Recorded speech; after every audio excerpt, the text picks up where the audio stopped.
I try to pay respect to the fact that these products are going to be used in a DAW. Every DAW comes with a really awesome EQ, really awesome reverb or delay or whatever, compressor, everything. Yeah. And so when I'm thinking about what this product is, I want it to be as distilled as possible.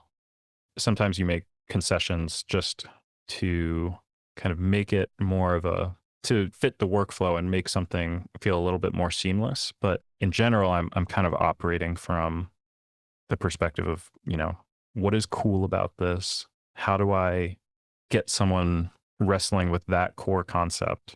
And kind of the rest of it has to stand out of the way for the most part. I try to keep the interfaces relatively streamlined in terms of, all of the extra bells and whistles when they exist are kind of hidden away a little bit. So you don't need to think about them.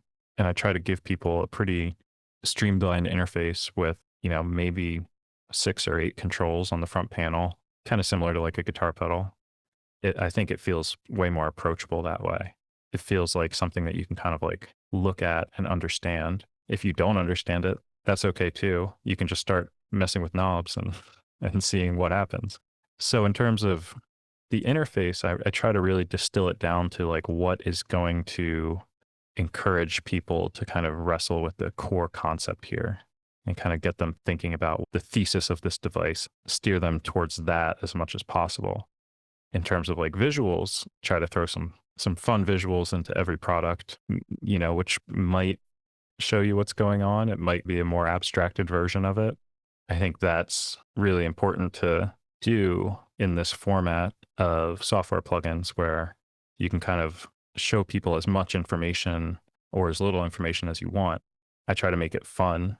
I try to draw a contrast with something like a guitar pedal or Eurorack module where you're kind of really just looking at a bunch of knobs and maybe like an LED that's changing colors or flashes or, whatever. The overall experience, I just want people to kind of be exploring really. Like there's a limited number of controls intentionally. There's, some fun visuals that might make sense and they might not. Maybe it just becomes like digital wallpaper and that's okay. I think just as long as people are kind of using it and thinking about it, I think that's the experience that I'm hoping to get